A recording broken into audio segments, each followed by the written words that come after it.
Are you a business owner or manager that finds yourself stuck in the business versus being able to work on the business to really be able to grow and remove yourself from the processes? Well, I'm here with Jason Sayin, who is the business architect. So I can't wait to get into this. No, thanks for having me. I find a lot of business owners have all their processes kind of stuck in their head, and they start putting things in place to allow the business to scale and grow, but they're putting what they think they need, not what the business needs. And so if the business can't run and function on its own without that owner or manager, then processes really need to be put in place for them to be able to do that. And the only way to get it out of your head is onto some sort of visual blueprint so you can actually see what's happening. All right, Jason, so what exactly are we looking at here? I mean, this is like 6 feet of blueprint. Yeah, it's really an operations blueprint. So again, the challenge that a lot of business owners have is when they want to document a process, they're staring at a blank sheet of paper with no way to navigate where to start, right? They might start in an area that they know is painful in their business, but they end up going down this rabbit hole really quick because, how much information is too much. So when you start with a visual blueprint, it gives you this guide of all the different areas that you want to document. So this is something I developed called the client journey. It's a specific type of process map. I'm a Lean Six Sigma black belt, and we use a tool called value stream mapping to document processes. And really what you're trying to do is you're trying to capture the current state of the business in order to design the future state and get to process improvement and efficiency. So this is a 10,000 foot view of the business. And what you're looking at here is different swim lanes. So swim lanes, comes from the analogy, if you watch the Olympics, the swimmers have to stay in their lane. Right. I like to call it lane of responsibility. So what we capture here, again, is from a 10,000 foot view, these macro processes that have to happen in the business placed in the lane of responsibility of either the department or the actual individual within the company.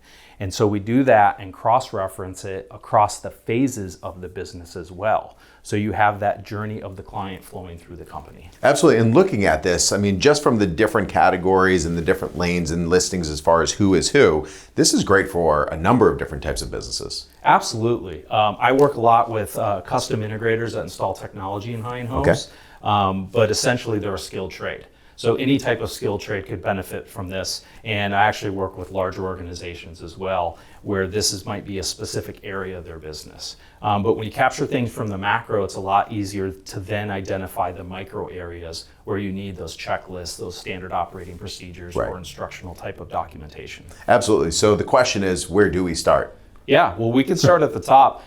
By the way, I start with a visual representation because 65% of adults are visual learners. Right. So if you plunk down an operations manual in front of a new employee, yeah, you hired them for the skills that they have, but that doesn't do a good job of actually showing them how to use those skills in your company. Right. So when you have a visual workflow, it helps show them how the work gets done in that company.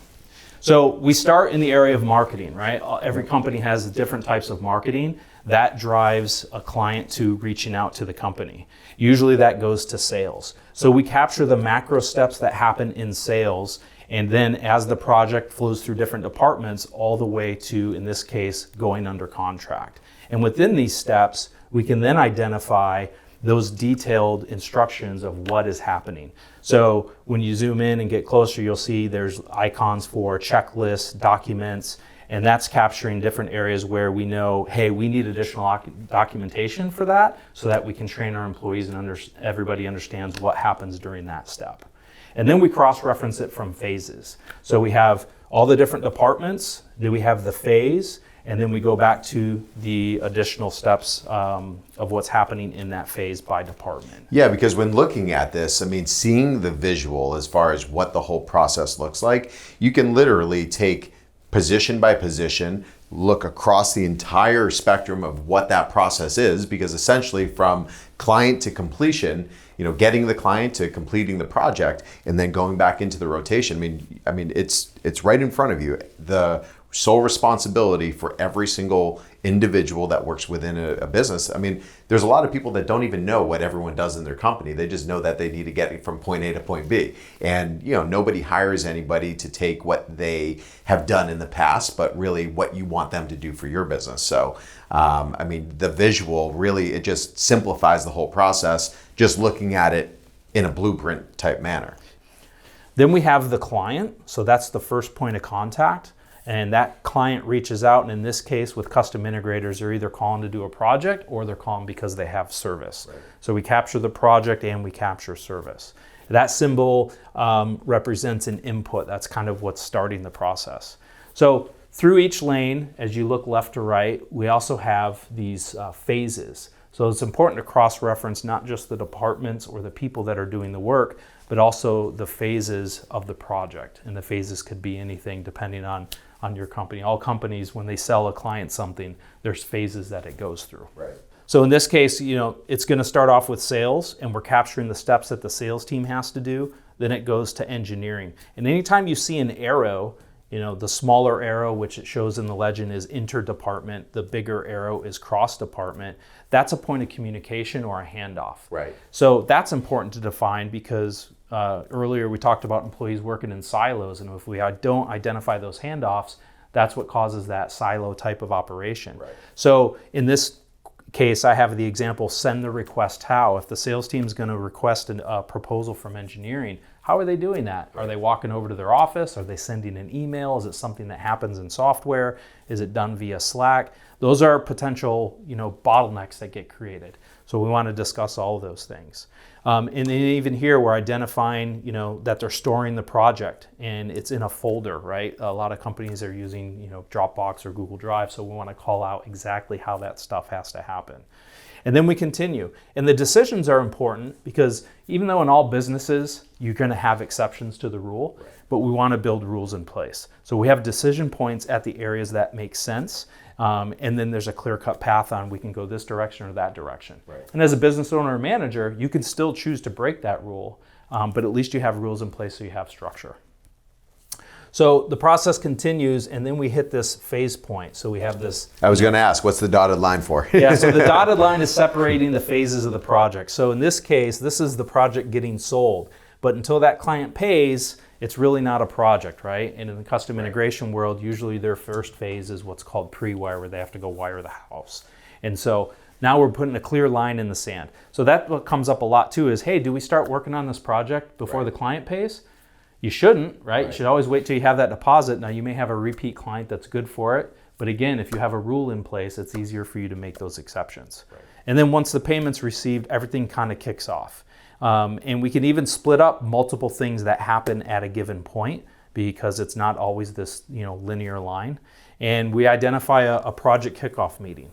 So that's something that's important because once you've sold this project, you should get the team on board with what's happening. As you pointed out, I like to highlight all the steps to show who's actually involved in that meeting. So it's very clear if we're going to meet about this project, everybody knows their responsibility. And then we identify additional information. So you see here, there's a document symbol. Over here was a checklist. This is representing as we build this out, we agree we need supporting documentation. We should really clarify what that project kickoff means. We should identify what build the proposal means. So then that way you can set standards in place and get everybody on the same page.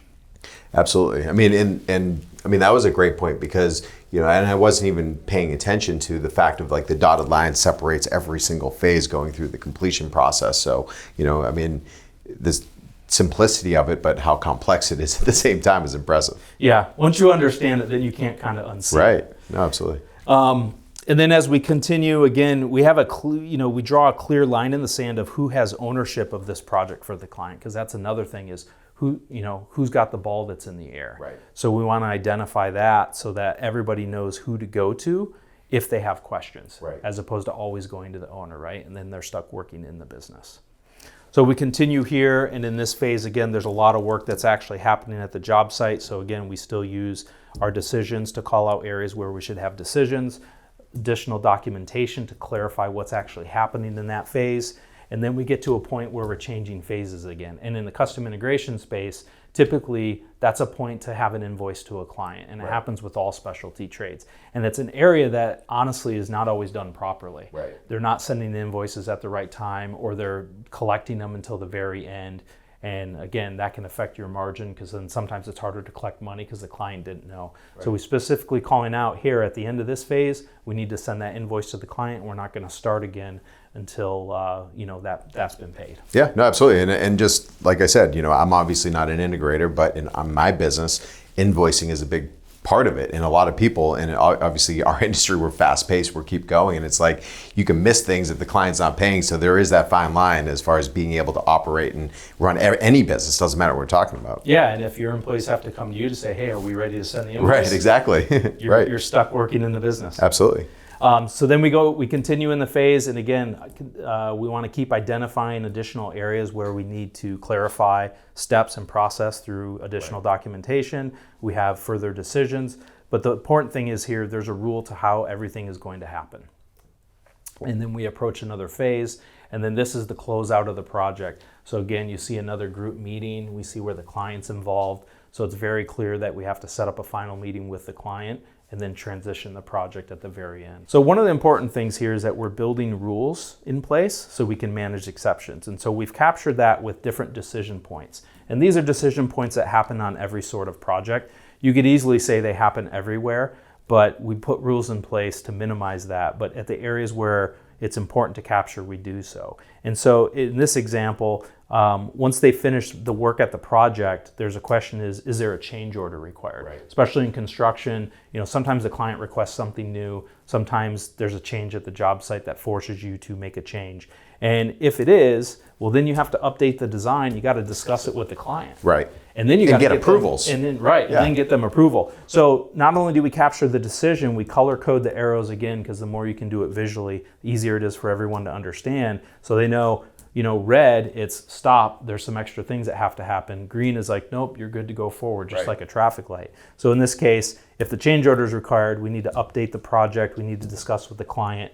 They might not approve it, which means we have to review it and start the process all over again. And ultimately, that's where a lot of projects go bad, because you might have the conversation, but there could be a disconnect because the homeowner might be understanding something different from what the actual reality is. And without, the design update or having it itemized and written out in paper for them to check a box and physically approve it, you have nothing to go back to. So that's why, the documentation process and having actual approvals means so much in the flow of the entire projects, because it's not only accountability for your team, it's accountability for your client. Absolutely. And again, I focus on continuous improvement. Is it always going to happen that way? No. Right.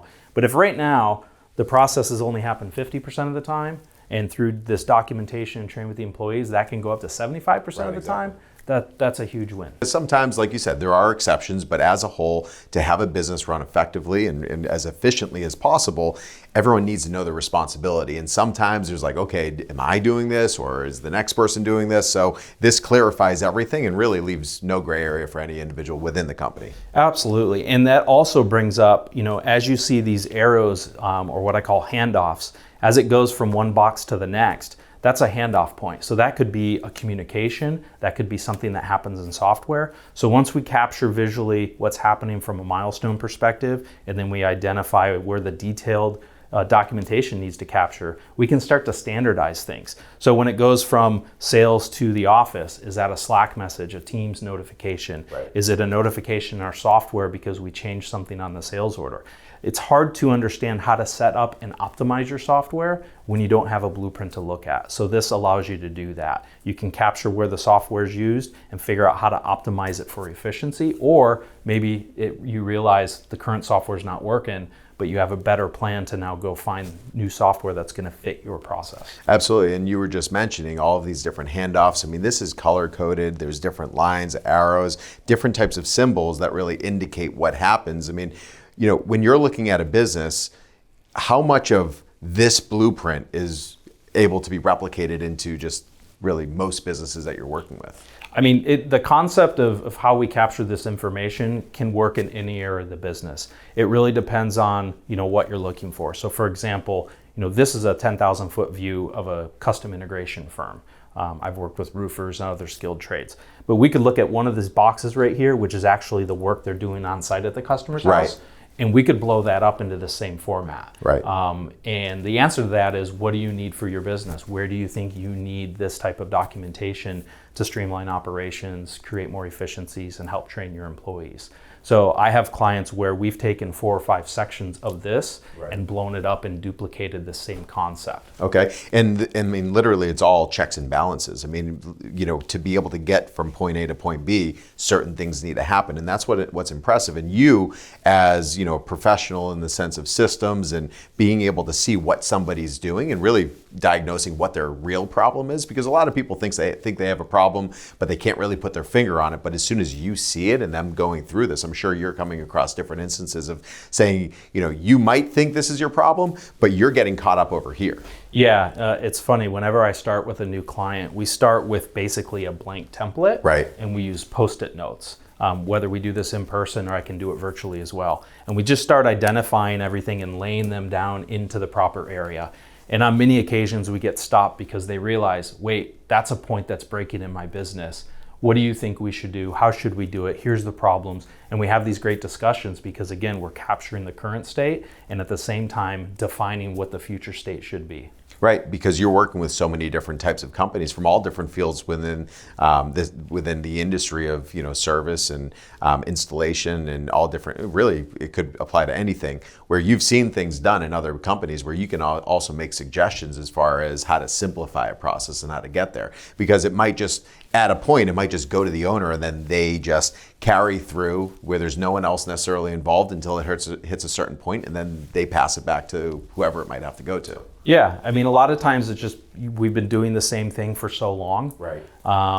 And I'm not a big proponent for massive change, right, because that can break companies. So I like to tell people, if it ain't broke, don't fix it. Let's not create a solution to a problem we don't have. But if we can identify a few of the major pain points and get everybody on the same page on how we should do it, and then the behavioral change has to happen, it can compound and be massive improving to the company. Right. If someone in this company here is on vacation or out sick, yeah, what do you do? Right. But now you can come to this and look and say, all right, where's this project at, or where's this at in the process? And I need more information. We have that more information available, and they can figure it out without creating this massive bottleneck. And also diagnosing weak links within it, because if things are getting held up at a point where it really shouldn't, you can easily diagnose where the issue is. Yeah, one of my early customers, his project manager got sick, and literally their project started, they saw the effects of the project slowing down.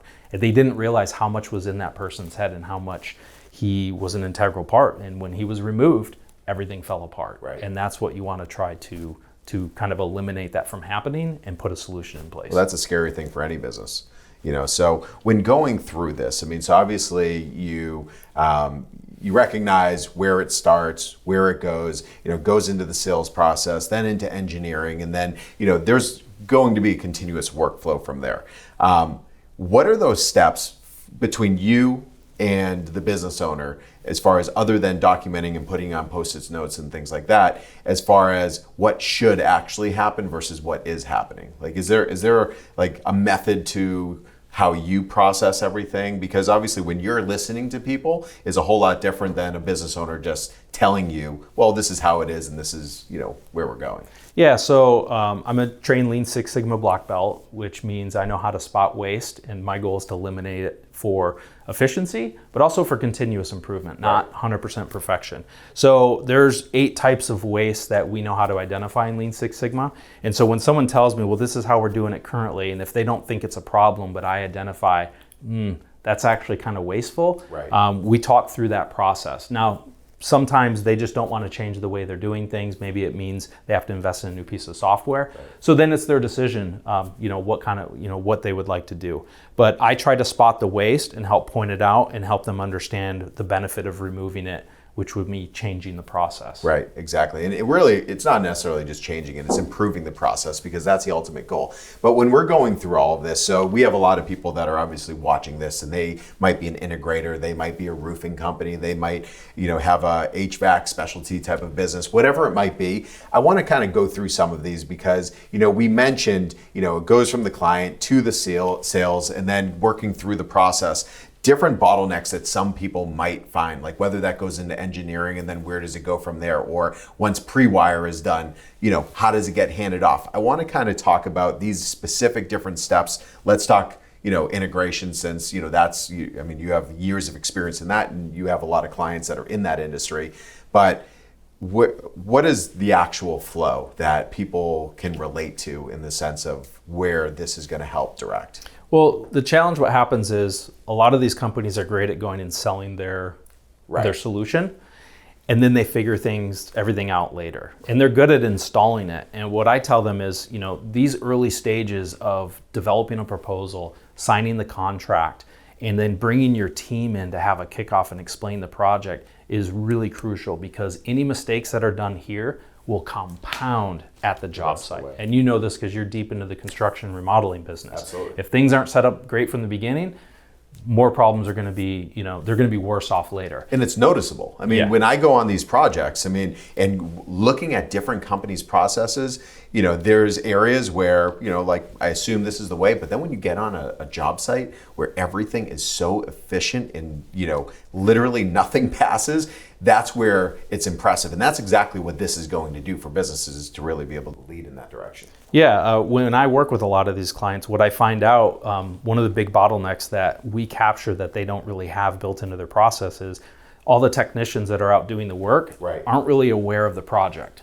They find out the day they show up on site. Gotcha. So at that point, they all agree, man, it would be great to bring them in sooner, because we may find out, these products we specified, we shouldn't be using them. They take us twice as long to install them, or they break, or we should do this differently because last time on a project this happened. Because if they don't figure that out in the beginning, again, it becomes a bigger problem later. And I assume that's normal across most fields, because everyone's focused on sales, more numbers. But at the end of the day, the field techs are the ones that are working with the homeowner or working with the developer or the designer, where they know more than really anybody, because until someone steps on a project, how it's supposed to work out on paper, we all know it rarely does. And there are little intricacies within every project. Doesn't matter if we're talking about a remodel or a custom home build or a large scale development, whatever that might be.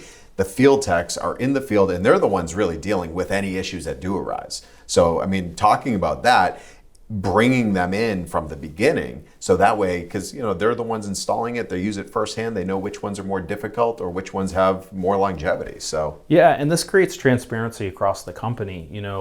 Most skilled trades companies, because of project is 6 months to a year to 2 years, so they have different types of invoicing schedules. Right. And when you talk to a lot of them, the people in the office that have to do the invoicing, they just do it whenever they're told. They don't really understand the project. And sometimes they're sending an invoice late, or they're having to get caught up with change orders because nobody told them.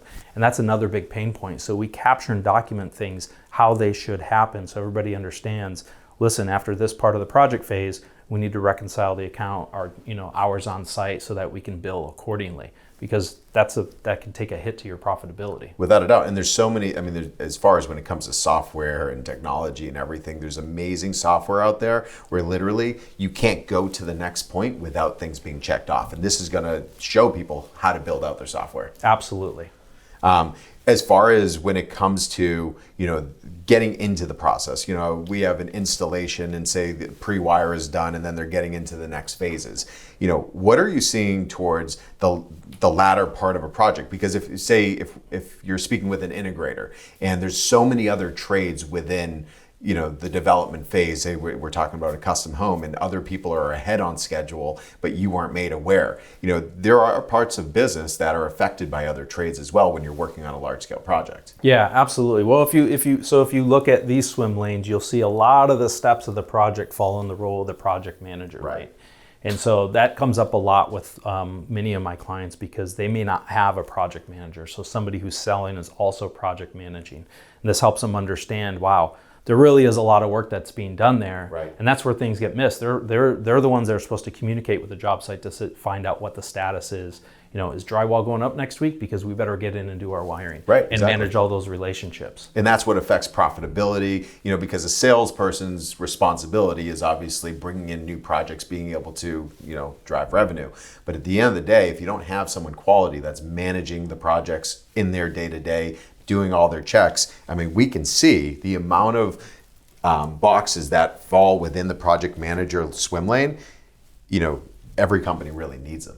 Yeah, 100%. And again, this is a macro view. If we dove in even further, which I have with one of my clients, where there's a giant swim lane that we go really deep on the project management side because they see how important that is. Yeah, and just thinking about that and looking at it as a business owner, as somebody that just looks at my own processes and what we do, this literally is the document to and essentially the business Bible for how your business runs and what every single person's responsibility is, which simplifies it for them, but also knowing what to train. Right. And what we don't have here, but you could easily capture because now you have a foundation, is developing your job descriptions. Right. Right. I need to hire a new project manager. Here's all the responsibilities. Exactly. I need to hire a salesperson. Here's all the responsibilities. And it also helps the interview process because if you know all the responsibilities that's documented on paper, you can go through everything. What's your, how much experience do you have with this, and this,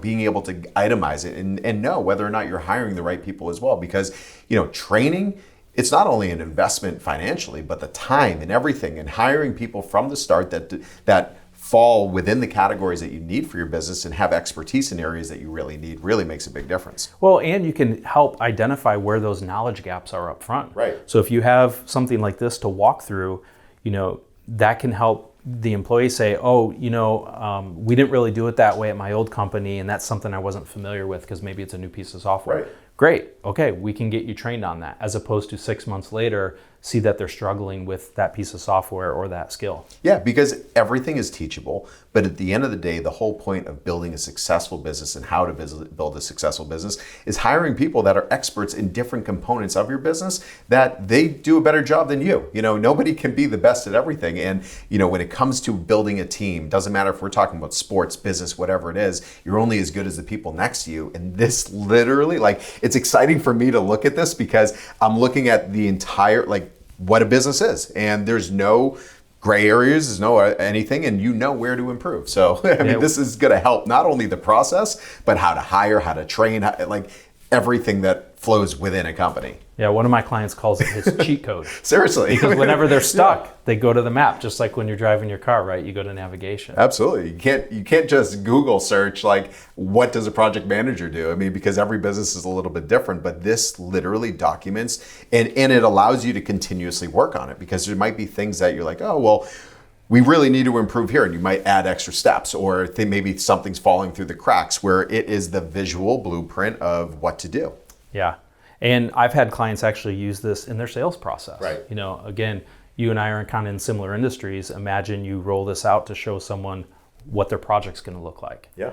As opposed to not really showing, and you're hoping that they, see all the Google reviews and your reputation and just go based on that. No, because at the end of the day, if somebody is hiring an integrator because they want to have, all the smart home technology and integration, everything that goes into their home to improve their lifestyle, ultimately within a realm, they're going to achieve what they're looking for. There might be bumps in the road, but the process and the expert and the knowledge and what they do at every single step of the way is what makes the experience that gives you those positive Google reviews. Because someone might achieve what they're looking for, but the process was I never want to go through that again, where this is going to help those companies make it seamless from point A to point B. Yeah, and we've all worked with those companies that it was a great experience and a bad experience. Exactly. And I imagine the ones where it was a good experience had something like this behind the scenes. Right, without a doubt. Because, and especially in construction, we see it enough. It doesn't matter how great a company is, things do go wrong, but it's all a matter of how you respond and how you react to whatever the situation is. And this is going to give you those steps. It's okay, if this happens, say we're talking about pre-wire and something went wrong, or you can't get through a certain part of the wall, or put something in a certain location, what are the steps to be able to get there? And it's a matter of being able to bring in the right people to be able to get to ultimately what the result should be. Yeah, 100%. So, when you go through this, obviously, once you document the whole process, what does it look like for the continuous point? Because it's not like you just give this to a client and say, okay, I'll see you later. It's an evolution. It's constantly working on the business, working with clients to be able to basically be a sounding board and consultant to be able to improve, not just when you first meet them, but continuously in months, years to come. Yeah, so we have an implementation phase, but what I like to tell clients up front is the way to start with that is to include your employees in the process. Okay. If I sit with an owner or a manager and we do this ourselves, nobody likes to be in that meeting where they're all of a sudden told, here's how we're doing things without any input. So the more you can bring in key people to help develop this, you're already building in accountability because they're saying this is how we want it done. Right. So they better say the way they want it because we're documenting it. Right. So that first creates that space and that opportunity for your employees to kind of help contribute it. And then there's a few different ways. So all the detailed information, the checklists, the SOPs, that's tribal information that they have. Right. I provide templates to help them build that. So we do some Zoom calls or in person, we build some of that out together. And then what I stress is, I should be on a call with them once a week for a period of a few months because they say it takes a couple months to build a habit. Okay. And instead of just meeting to talk about your projects, talk about your process, what's working, what's not working. And a real good way of using this map, we have it here on a conference room table, but it could go up on a wall, is to use Post-it notes to start to identify where those projects are at. Because then you can visually see, hey, this project's in this phase, here's what we need to do to move it along. Yeah, you have software that can have visual dashboards that show that, but there's something to be said to having, kind of an analog version of what's kind of happening in the company. Absolutely. I mean, like you said from the beginning, most people are visual learners, but also having a map as far as how you run your business, I mean, you can literally see it. You look up on the wall or you look on the table and it's all documented there. So you can you say, okay, we've, requested the deposit, it goes through the process from there, and then you get into the pre-wire. I mean, there's a reason for why every single step is there. So, helping everyone in the company, they know exactly where it should go. And that's like when you're talking about people working in silos where they just have their, nose to the ground and they don't really know what anyone else is doing. This definitely helps that process. Yeah, I was with a client where we got to the Post-it note exercise. Right. And so he handed Post-it notes to all his technicians and said, just start writing down the projects and placing them where they're at. Right. And one of the technicians wrote down a project and stuck it in the sales lane, which was the owner's lane. And he goes, what's that for? Remember 2 weeks ago, you said you were going to call that client and work on that proposal? You go, oh yeah, okay, I forgot. So it's a way to hold people accountable. 100%. You got to have some thick skin to be able to take the feedback, but doing those things, every week or every other week over time, then it just gets embedded in our subconscious and it becomes part of our process. You don't have to use this on a weekly, everyday basis. Right. No, it's a foundation. But my question is, so once you go through the whole process, people improve their systems, they improve their process, everything is documented. What type of feedback are you receiving, as far as what business owners are telling you, like how it changed their business or changed their perspective or whatever that might be? Yeah, everybody always wants to hear the percentages. And that's the hard part to track. But I get everything from, game changing, we've aligned the team, you've removed the gray area. And again, even these little things will compound in the business that sometimes are just hard to measure, but you can just tell. You can see the momentum of the team being aligned. You can see the efficiencies that are happening. Absolutely. No, I mean, it's exciting to see. And a lot of people that own a business and that are in the different fields, they don't even know that this exists. They're just going about it their way because, that's how they started their business. And then essentially they get to the point where it's like, okay, you're either going to grow or you're going to stay where you're at. So, this defines that time as far as where they are in their business to be able to take it to that next step and be able to, really hit the ground running. Yeah. And the other thing, taking it back full circle, is owners and managers are able to step away more often. And go focus on other ways of growing the business because they're not stuck in it anymore. Absolutely. So is there anything that we missed in regards to this or anything as far as what goes into the process later? I think we hit everything. The series of building this, we go through multiple revisions because again, we're kind of data dumping what's in everyone's head, capturing the current state. Right. And that's honestly the most intimidating, from a business owner's perspective, that's intimidating to be able to just put everything on paper because it's like you said from the beginning, where do you start? How do you get all the way through the entire process? Yeah, usually those first two meetings, it's funny, I had a client in the UK and I sent this over at 4 o'clock in the afternoon my time. So it was late for him. Right. And we were going to meet the next day and he's texting me how excited he is to go print this because he's never seen what's in his head on paper. Right. But yeah, it's fun. It's And just seeing the light bulb moments go off and people having the discussions for the first time. Right. Because typically you're sitting in a meeting with your team, you're frustrated because things aren't working. Right. You're not having these meaningful discussions of how do we actually want to do this? How Exactly. do we want to design and build this? Absolutely. Well, I can't thank you enough for coming in here. I'm excited to dive into this further.